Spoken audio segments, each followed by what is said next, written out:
Hey, welcome to the Piano Universe, where I'm going to teach you all that you need to know about playing piano. The first thing that we're going to go over is in Feel Level 1, in other words, technique.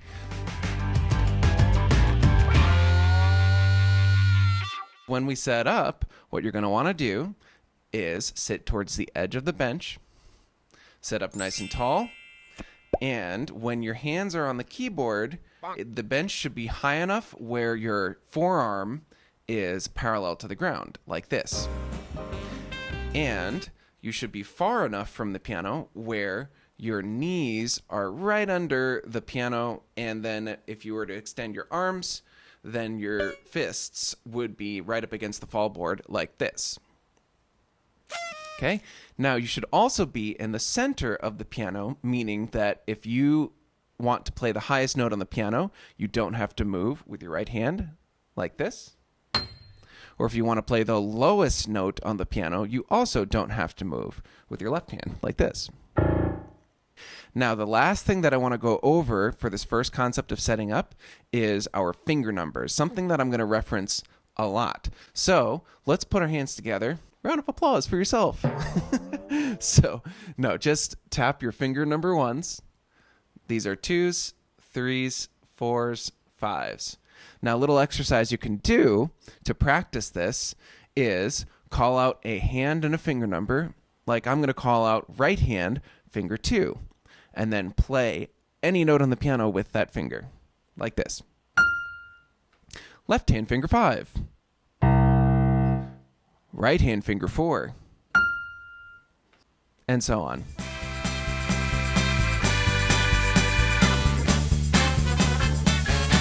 The next concept that we're going to cover in Feel Level 1 is the beat.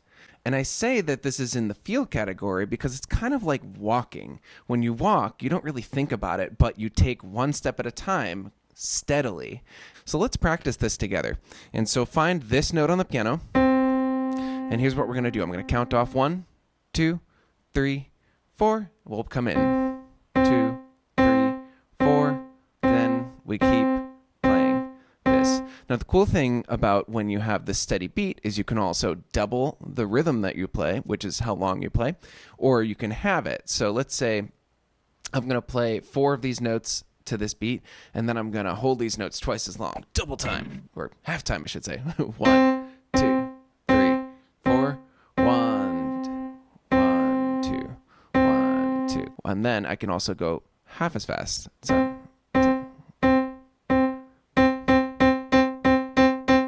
you can double again, too, if you want. So I can go even faster than that.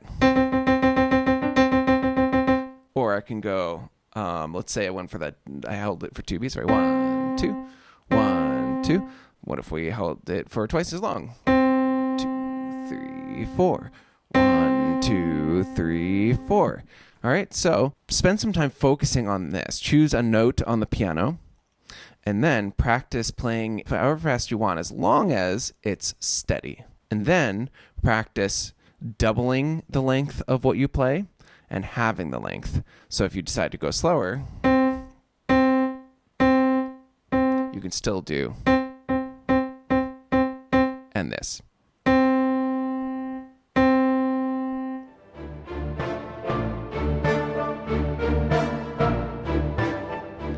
So the third concept that I want to go over in this Feel Level 1 category is about something I call resting position. So if you ever watch professional pianists play, you might notice that they do some crazy things with their bodies. So this is like what they might do. They might move their body all over the place. Now, there's actually some reasons to that, which I won't go into now, but what you need to know is that when there are moments of rest, we want to sit nice and tall like this.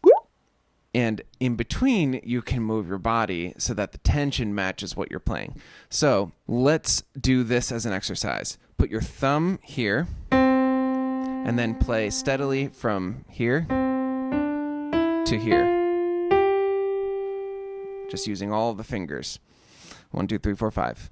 And when you do that, I want you to lean over to the left and swing like you're doing a half circle, and then come back up like this.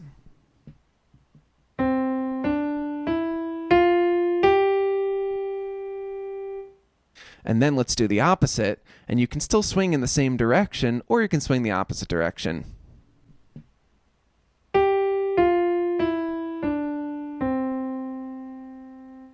And then we're going to do all the way up to finger 5 and then back down to finger 1, doing one circle of the body.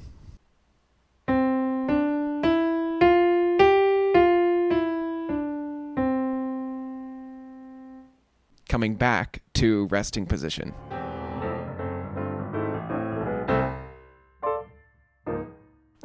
The next concept that we're going to cover is hand shape. So when you're at the piano, you want to make sure that you have a nice round shape to all of the joints in your hand at all times. Sometimes it can be a little bit more laid out like this, or sometimes it can be a little bit closer like this.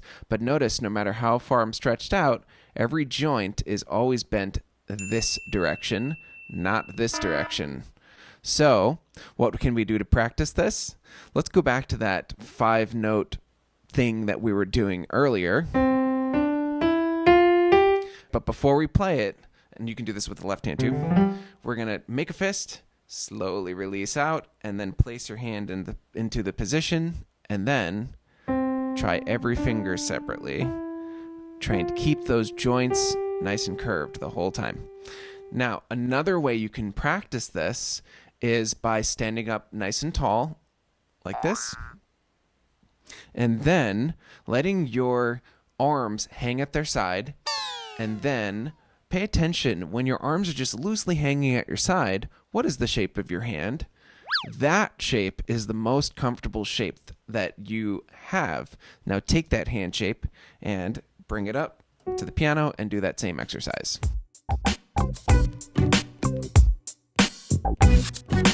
Now let's talk about joints. And what do I mean by joints? I just mean knuckles, wrist, elbow, and shoulder. And there are other joints in the body that do have to do with playing piano, but those are the ones that we're going to focus on right now.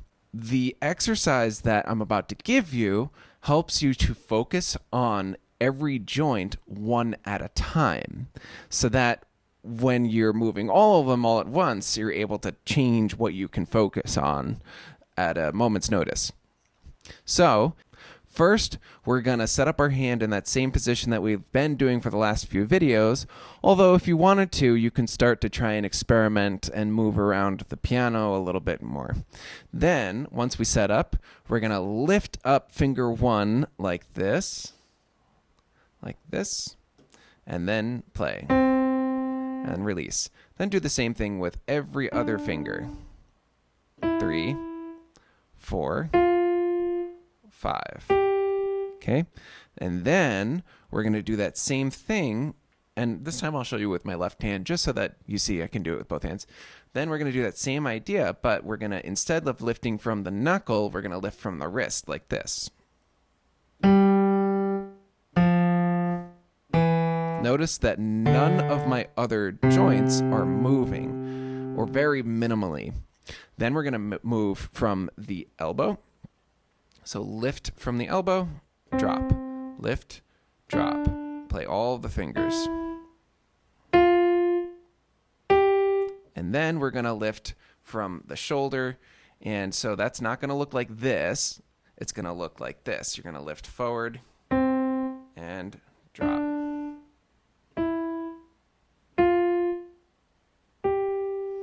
So do this with both hands. Try this in different spots.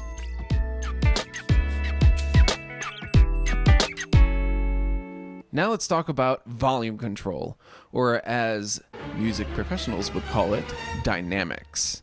To play louder or softer, basically it's like velocity. There's 2 factors involved, weight and speed. So if I put a pencil really quickly onto the piano like this, it's not going to play anything because it's so light. It's going to be so soft that literally nothing plays. But if I were to drop a boulder onto the piano, there would be some notes being played. So now what can we do with this concept? Let's practice playing the same 5 notes. Why not? And so, or you can change it up and do whatever you want. But let's do the same 5 notes for argument's sake. So let's do light and slow.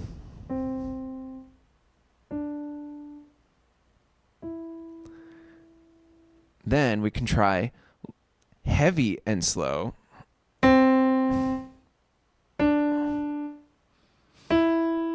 Or we can try quick and light. Right? I'm attacking the keys lightly, but quickly. Or I can do quick and heavy.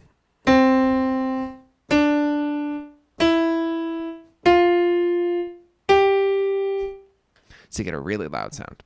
Now, you try on any keys you want, any fingers, any combination of fingers, white keys, black keys, try it all.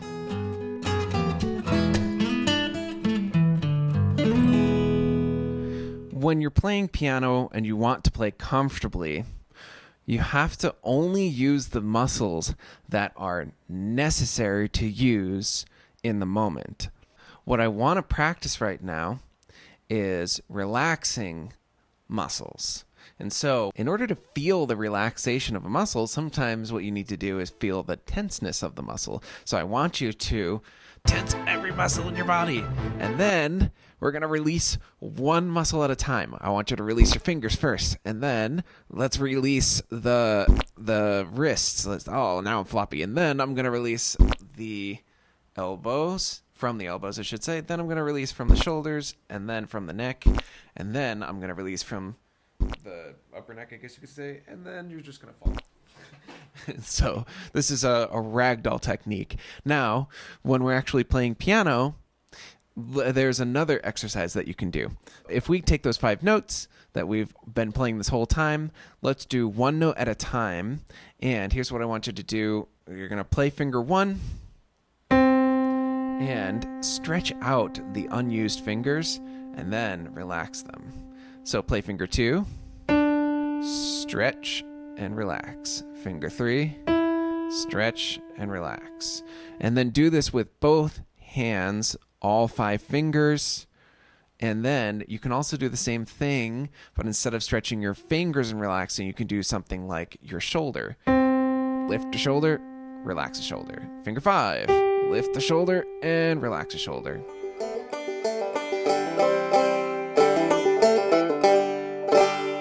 Let's talk about pedals. And the 3 things that I want to talk about with the pedals are 1, what are the pedals and what do they do? 2, how do I physically comfortably play these pedals? And then 3, what do pedal markings look like on sheet music? 1, what are the different types of pedals? Usually, the pedal that's on the right is the most commonly used one, or if you just have one pedal, it's usually going to be this. And it's called the sustain pedal. And so what this does is it holds the notes down like this.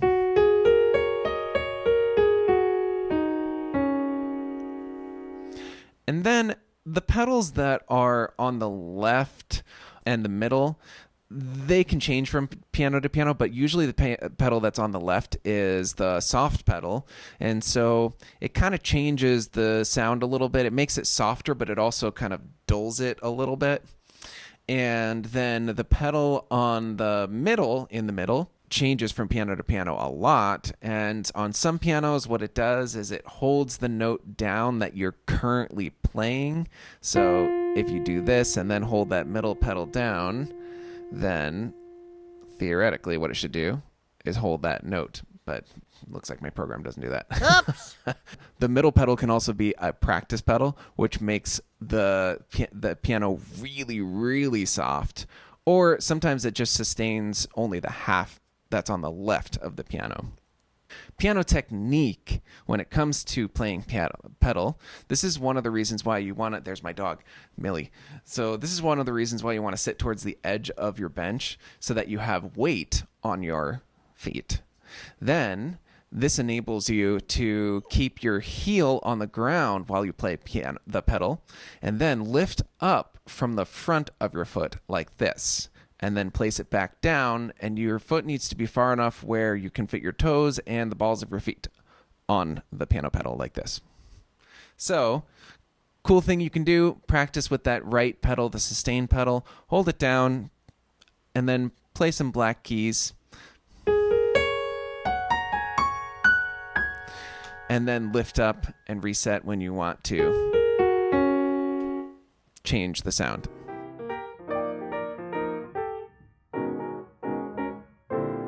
Articulation is how we play every single note that we play, basically. And it's kind of like articulation when we talk. How do you articulate your words? Do you say them sloppier or do you say them with precision? Sort of the same way on piano. Now, there are very common articulations that we can do. So if we do the same C, D, E, F, G, we can do something like this called staccato. And that means to play every note a little bit crisper and shorter, but starting at the same time. Then we can do slurred, which means that we are going to play like this, where every note connects to the next note. There's also something halfway between called non-legato, where there's very slight disconnect. And then there's other kinds of articulations, like one has to do with playing one note louder than the other, called an accent. You can practice this on different notes, too. Which one did I just do? There's also a tenuto, which means to hold a note a little bit longer than usual. So that third note I held just very slightly longer, or technically it means hold to the full extent of the value, but usually it means play just like this much longer. So there's other kinds of articulations too, but those are the most common ones. If you want to know more about those, feel free to ask me in the comments section, and I can give you some more articulations.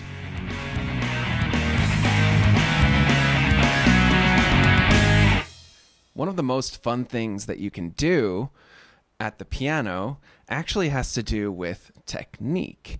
And this in particular is about how you talk with your body. In other words, body language.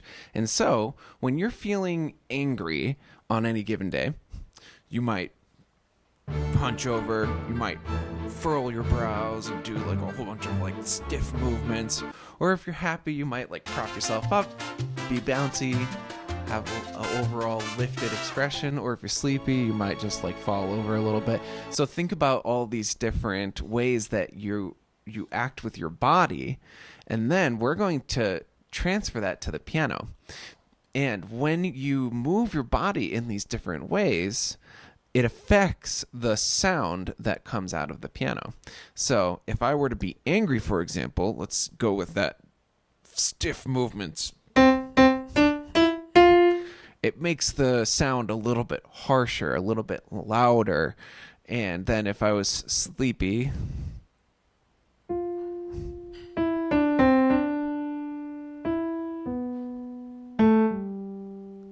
maybe there's some lilting going on. Every once in a while, there's a note that's a little bit louder than the others, like you're trying to wake yourself up. What you should do right now is think of an emotion, or think of an experience, a time that you've experienced an emotion. Think of how you acted in that situation, and then just play a couple notes on the white keys in that character, kind of like you're acting.